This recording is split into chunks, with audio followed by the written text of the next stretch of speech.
दोस्तों welcome to our channel. तो आज है हमारा टारगेट डेट 12 और आप लोगों को पता है कि हम लोग सिलेबस के अंत की ओर बढ़ना शुरू हो रहे हैं, क्योंकि आप लोगों को पता होना चाहिए कि आपके लिए जो सबसे ज़्यादा इंपॉर्टेंट रोल है वो फिजिक्स का है। 9th की जो फिजिक्स थी वो हम कंप्लीट कर चुके हैं। फिजिक्स से रिलेटेड 9th की फिजिक्स से रिलेटेड जो basic science and engineering drawing के चैप्टर्स थे उनको भी हम निपटा चुके हैं। आज से हम 10th की फिजिक्स स्टार्ट करने जा रहे हैं। सिर्फ एक ही रीज़न है, मैं केमिस्ट्री शुरू कर सकता था 9th की, लेकिन इसलिए नहीं की गई क्योंकि अगर मैंने एक बार आपको फिजिक्स पढ़ा दी तो उससे ये बहुत बड़ा बेनिफिट हो जाएगा सब लोगों का, आपका भी और हमारा भी, कि जो चीज़ आप पहले पढ़ रखे होगे तो अगले जो टारगेट्स चलेंगे उसमें आप पीछे की चीज़ों को रिवाइज करोगे तो कम से कम जो फिजिक्स वाला जो सबसे इंपॉर्टेंट पार्ट है उसको आप ज़्यादा से ज़्यादा रिवाइज कर लोगे और सिलेक्शन उसी के दम पे होने वाला है। तो सिलेबस हम ख़त्म करने की ओर हैं और बहुत बेहतरीन तरीके से सारी चीज़ें चल रही हैं। फिलहाल कुछ थोड़ी सी मोटिवेशन से रिलेटेड भी बात करेंगे। एक बच्चे का मेरे पास मैसेज आया और वो कह रहा है कि भैया मेरे जो ताऊ जी का बेटा है वो सेलेक्ट हो गया है, और मतलब उनके घर से और इस तरीके से मतलब हमें सुनाते हैं कि इसका कुछ नहीं हो सकता है। तो मैं आप लोगों को बता दूं, वो सेलेक्टेड है। उन लोगों को जब आप पढ़ रहे हो ना, देखो एक बात हमेशा ध्यान रखना, कई बार जल्दी सफलता मिलना नुकसानदायक हो जाती है। क्योंकि मान लीजिए एक बच्चा था, आपने भी तैयारी शुरू की, उसने भी तैयारी शुरू की, आप एक नंबर से रह गए, उसका सिलेक्शन हो गया मान लो ग्रुप डी के अंदर। अब वो ग्रुप डी में 12 घंटे 8 घंटे जॉब करता है, आप अभी पढ़ ही रहे हो, आप भी सिलेक्शन की कैटेगरी में थे, लेकिन एग्जाम के टाइम पे हो सकता है कि एक आध नंबर की प्रॉब्लम की वजह से, मतलब कुछ भी हो सकता है कि आपका उस समय दिमाग ना चला हो, एक नंबर से वो बंदा सेलेक्ट हो गया, इन हो गया, आप बाहर हो गए, आउट हो गए। तो वो जो एक नंबर है आप ये मत समझिए कि आप उससे कम हो।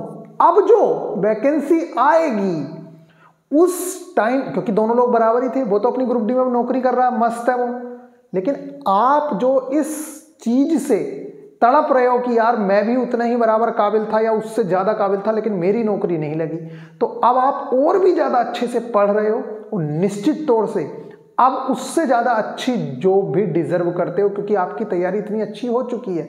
जैसे ही जॉब आएगी आप उससे बेहतर जॉब ले लेंगे, और जब आप उससे बेहतर जॉब ले लेंगे तो आप ये मान के चलिए कि वो जो लोग हैं वो ये चाहते ही नहीं है कि आप उनसे ज़्यादा सफल हो। वो ये तो चाहते हैं कि आप सफल हो, लेकिन वो ये कभी नहीं चाहते कि आप उनसे भी ज़्यादा सफल हो जाओ। इसीलिए आपको सुनाया जाता है। देखो, किसी भी इंसान से पूछ लेना, उन्हें निकम्मे लोगों से कोई शिकायत नहीं। जो लोग सफल होने वाले हैं या जो लोग सफल हो चुके हैं, सिर्फ उन्हीं लोगों से लोगों को प्रॉब्लम होती है, चाहे वो आपके रिलेटिव्स हों, चाहे वो आपके नेबर हों, कोई भी हो। हर इंसान को प्रॉब्लम सिर्फ सफल लोगों से है या जो सफलता की ओर बढ़ रहे हैं उनसे है। वो उनकी टांगे पकड़ के नीचे खींचना चाहते हैं। क्यों? क्योंकि उन्हें जलन होती है कि साला ये कैसे आगे बढ़ना शुरू कर रहा है, मतलब ये आगे कैसे पहुंच रहा है। उन लोगों को इस चीज से जलन होती है। इसलिए आप ध्यान रखिए, अगर आपका पड़ोसी, आपका रिश्तेदार आपको डिमोटिवेट करता है कि तेरा कुछ नहीं होगा और ये, टेंशन मत लीजिए, आप अपनी तैयारी को कंटिन्यू रखिए, उनको बोलने दीजिए और बहुत बेहतरीन तरीके से आप उनके बेटों से भी, उनकी बेटियों से भी बेहतर करोगे। इस चीज़ का विश्वास रखिए। अपनी तैयारी को पूरे शिद्दत के साथ कीजिए। देखिए, चाहे बिजनेस हो, चाहे कोई भी काम हो, अगर आप पूरी शिद्दत के साथ उस काम में जुटे हुए हो, मरे हुए मन से नहीं, मरे हुए मन से तो निश्चित है, मैं कह रहा हूँ अगर 100 लोग मरे हुए मन से तैयारी करते हैं तो उसमें से 2-3 लोगों का ही सिलेक्शन हो पाएगा। लेकिन अगर 100 लोग शिद्दत के साथ तैयारी करते हैं तो उसमें से पॉसिबिलिटी है कि 80 से ज़्यादा लोग सिलेक्शन ले लेंगे।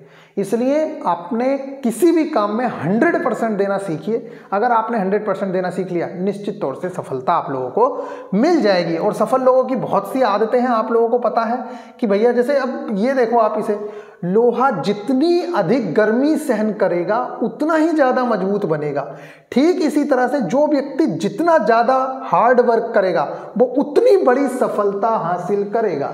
आप लोगों ने सुना होगा, झोपड़ियाँ बन जाती हैं बहुत आसानी से, महलों को बनाने में बहुत टाइम लगता है, या महलों को बनने में बहुत टाइम लगता है। इसका मतलब उसी से है।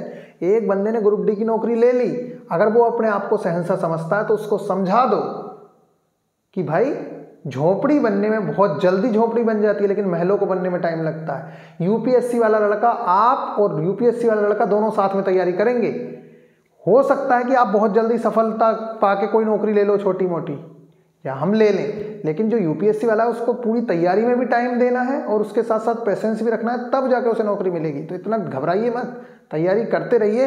हर किसी को तपना पड़ता है तभी जाके जॉब मिलेगी। आज के टाइम में वो जमाना नहीं है। कल पैट का पेपर हो रहा है, अभी देख रहे हो आप, पैट का पेपर भी कितना डिफिकल्ट हो गया, लेवल कितना डिफिकल्ट होता जा रहा है। बच्चों को लग रहा है यूपी पीसीएस पेपर करा रही है, यूपीएससी पेपर करा रही है, ऐसे पेपर आ रहे हैं। तो इन चीज़ों का आपको ध्यान रखना है। फिलहाल आपके टारगेट्स की ओर बढ़ते हैं। ये है आपका टारगेट डेट 12 और आई होप कि आप लोगों के टारगेट्स बहुत अच्छे चल रहे होंगे। टेस्ट सीरीज़ वगैरह भी अपलोड हो रही हैं, टेस्ट भी हम लोग अपलोड करा रहे हैं। इसके अलावा जो टेस्ट बचे हैं वो भी हम अपलोड करा देंगे।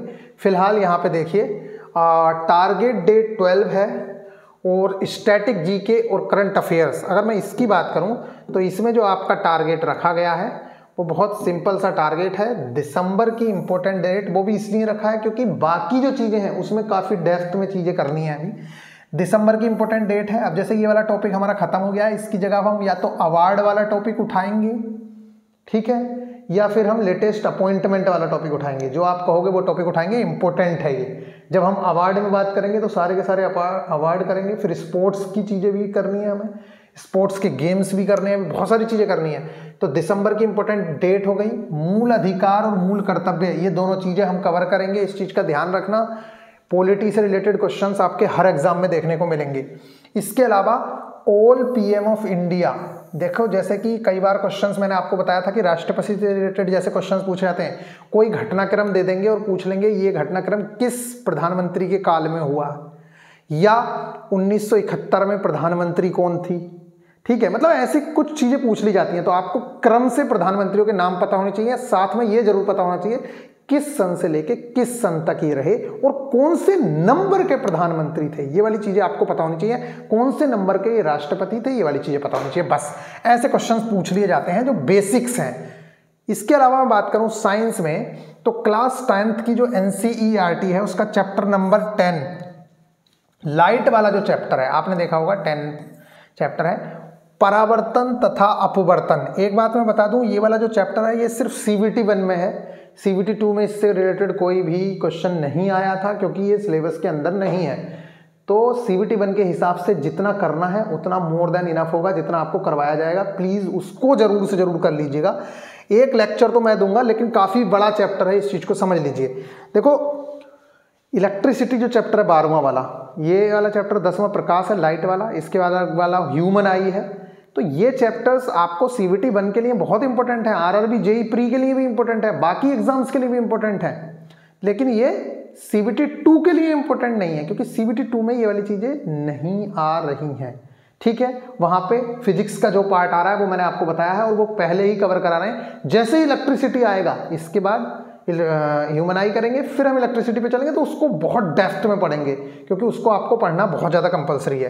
तो इसकी बात करें तो NCERT चैप्टर नंबर 10 का जो लाइट वाला चैप्टर है, परावर्तन तथा अपवर्तन, लाइट रिफ्लेक्शन एंड रिफ्रैक्शन, ये हाफ चैप्टर कवर करना है, अभी कंप्लीट नहीं करना है, सिर्फ हाफ चैप्टर कवर करना है। मैं आपको बता दूंगा कि कहाँ तक कवर करना है। अभी यहाँ पे बुक नहीं है NCERT वाली, वो दूसरे रूम में है। तो वो वाली चीज़ वहाँ से कवर करनी है, उसको आप कवर करिएगा। जो लेक्चर मैं दूंगा उसको देखिएगा जरूर से जरूर। जो आपको मिरर इमेज और ये सब बनाने में दिक्कतें होती हैं, आप एक बार उस लेक्चर को देखने के बाद जो मैं मार्किंग वाली PDF दे रहा हूँ आप उसको पढ़ लेना, आपका काम हो जाएगा। उससे ज़्यादा आपको करने की ज़रूरत बिल्कुल भी नहीं है, ठीक है गाइज। ये वाली चीज़ें हो गई। नेक्स्ट है विभिन्न रोग एवं उनके कारक बचाव। देखो ये वाली चीज़ मैं पहले दे चुका था आपको, लेकिन ये जो है कंप्लीट करना है, ये बहुत बड़ा है इसलिए इस बार दोबारा से दिया है। पहले बहुत छोटा सा था, अभी आपको बहुत ज़्यादा करना है वो, ठीक है। उसमें बहुत बड़ा है जो नोट्स से करना है, तो वो मैं नोट्स मेरे बने हुए हैं, वो वाली चीज़ मैं आपको प्रोवाइड कराऊंगा, उसको आपको वहाँ से करना है। इसके अलावा ये जो स्केलेटन सिस्टम है, जो कंकाल तंत्र है, ये भी काफ़ी बड़ा चैप्टर है। इसमें भी आपको सारी हड्डियों उड्डियों के बारे में पूछता है, तो बहुत ज़्यादा डेप्थ में पूरा खोपड़ी का अलग से करेगा, इसका अलग से करेगा, इसका अलग से पड़ेगा, पैरों का अलग से पड़ेगा, यहाँ तो सारी हड्डियाँ जो हैं वो आपको उसके बारे में पढ़ना होगा कि जो आपका कंकाल है, जो स्केलेटन है, उसके बारे में आप लोगों को पढ़ना है। तो ये वाली चीज़ें हमारी रहीं। इसके अलावा अगर मैं बात करूं तो यहाँ पे मैं बात करता हूँ इन चीज़ों को, एक मिनट। तो अब देखते हैं हमारा मैथ्स में क्या टारगेट है। तो देखो मैं आप लोगों को बता दूं, कुछ चैप्टर्स ऐसे हैं जो हैं तो इतने इतने से, लेकिन वहाँ से चीज़ें बहुत ज़्यादा आती हैं। जैसे ये वाला चैप्टर है elementary statics, mean, mode, median और रेंज। ये इसका सिर्फ बेसिक कॉन्सेप्ट्स कवर करने में सिर्फ 1 घंटे का समय लगता है, और यहाँ से 2 से 3 क्वेश्चंस, कई बार 4 क्वेश्चंस, 2 क्वेश्चंस तो सिर्फ बहुलक पे आ जा रहे थे, एक क्वेश्चन मीडियन या मीडियन पे आ जा रहा था, कई बार उसका क्वेश्चन माध्य पे आ जा रहा था। तो यहाँ से ये जो चैप्टर है, इस चैप्टर को आपको कवर करना है, और बहुत ही ज़्यादा इंपॉर्टेंट चैप्टर है ये इस बार। और ALP में भी, ग्रुप डी में भी इस तरीके के क्वेश्चंस देखने को मिल रहे थे। देखो, एक तो एक बेसिक है, पूरा बिल्कुल बेसिक, उसमें तो सिंपल है कि भैया आपको एवरेज निकालना है, सबको जोड़ो, जितने नंबर है उससे भाग दे दो, काम खत्म हो गया। इसी तरीके से मोड है, जो सबसे ज़्यादा बार आया है वो मोड निकल गया। मीडियन है, वो दोनों तरफ से आपको पता है, अगर विषम संख्या है तो दोनों से बराबर काटो, जो बीच की संख्या है वो मीडियन हो गई। अगर बीच में 2 बच रहे हैं तो उन दोनों को आधा कर दो, वो मीडियन हो गया। परिसर का आपको पता है कि सबसे जो बड़ी संख्या है उसमें छोटी वाली घटाएंगे तो वो निकल के आ जाता है अपने आप रेंज। ये वाली चीज़ें तो मैं मेरा भी लेक्चर में दे दूंगा। लेकिन एक बात मैं बताऊं, तो इस बार मैं आप लोगों से ये कहना चाह रहा हूं कि आप ज़्यादा चक्कर में मत पड़ना, मतलब आप सिर्फ ये वाला पार्ट कवर करना। अभी नेक्स्ट टारगेट में आपको और ज़्यादा बेस, जो इसका एडवांस वाला पार्ट है, जिसमें मीन जो है, हम मीन तो सेम ही है, लेकिन मोड है, मीडियन है, इनके फॉर्मूलाज से जो निकलते हैं, ये जो F1 F4 करके जो फॉर्मूलाज होते हैं, F0 F1 F2 करके जो फॉर्मूला होता है, वहाँ से मोड का भी फॉर्मूला होता है। तो वो फॉर्मूला से फिर इन तीनों की जो रिलेशनशिप है, क्या है 3me - m, वो वाले जो फॉर्मूला है, तो उससे जो क्वेश्चंस आते हैं उनको भी कवर अप करना रहेगा।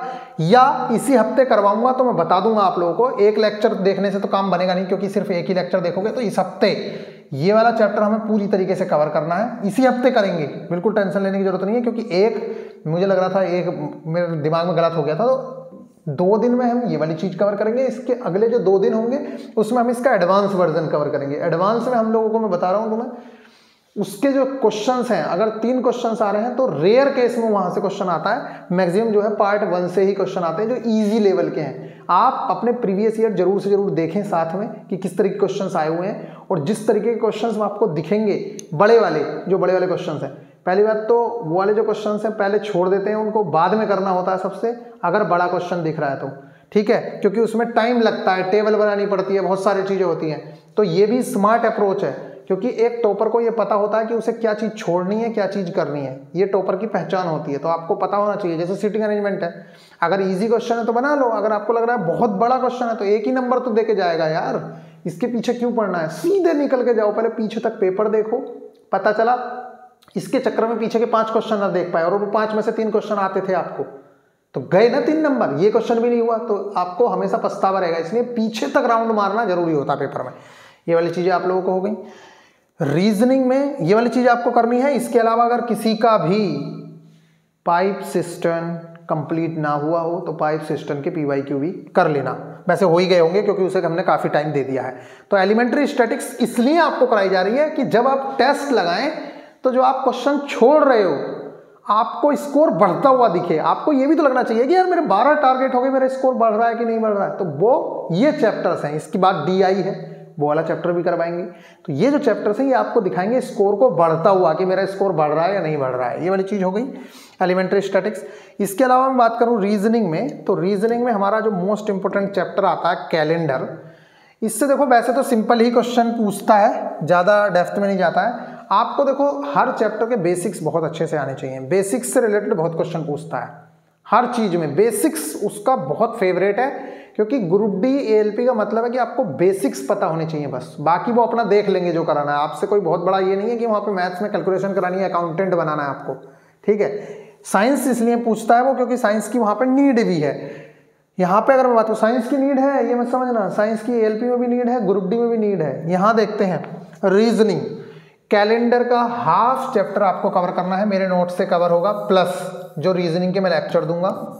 इंडिया की बेस्ट फैकल्टी आप लोगों को पढ़ा रही हैं, उनसे आप कवर करिए, बिल्कुल भी घबराने की जरूरत नहीं है। और मैं इस चीज़ की गारंटी देता हूँ, गारंटी दे रहा हूँ मैं आज आप लोगों को, पूरे इंडिया में जो आप कंटेंट पढ़ते हो उस कंटेंट को कोई कम नहीं आ सकता, कोई ये नहीं कह सकता कि आपका कंटेंट बेकार था या आपने किसी से बेकार पढ़ा है। आप पूरे इंडिया का बेस्ट कंटेंट पढ़ते हो, इसलिए आपको घबराने की बिल्कुल भी जरूरत नहीं है, आपको इधर उधर झांकने की भी जरूरत नहीं है। ये हो गया। इसके अलावा प्रीवियस ईयर चैप्टर का रिवीजन आप लोगों को करना है, जो इसके पहले चीजें करवा रखी हैं रीजनिंग में।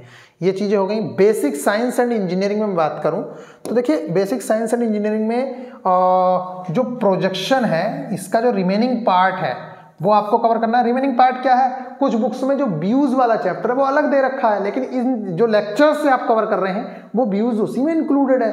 तो घबराइए मत, इस बार आप उसको जरूर से जरूर कवर कर लीजिएगा, ज़्यादा टेंशन लेने की जरूरत नहीं है। इस चीज़ को आप कवर करेंगे, पूरे के पूरे चैप्टर को। रिमेनिंग प्रोजेक्शन पार्ट्स, प्रोजेक्शन को आप कंप्लीट करेंगे, जो भी पार्ट्स बचे हुए हैं, चाहे वो व्यूज़ वाले हों या जो भी। तो इस तरीके से हमारा ये वाला जो प्रोजेक्शन वाला चीज़ है वो ख़त्म हो जाती है। फिर इसके आपको प्रीवियस ईयर लगाने हैं, साथ में 1 घंटे का ये वाला लेक्चर मैंने आप लोगों को दिया है, सिंबलिक रिप्रेजेंटेशन। मैं आप लोगों को बता दूं, बिल्कुल घबराने की जरूरत नहीं है। ये जो सिंबलिक रिप्रेजेंटेशन वाला चैप्टर है, ये चैप्टर मैं उन टीचर्स की तरह नहीं हूं जो एक बार में इसको खत्म करा दूंगा। देखो, सिंबल्स को याद करने में लगता है बहुत टाइम, इसलिए ये अब हम हर टारगेट में, जैसे आपने दिसंबर की डेट्स करी थी ना, ऐसे हम क्या करेंगे, इलेक्ट्रिकल सर्किट से रिलेटेड सारे सिंबल एक बार में याद करेंगे।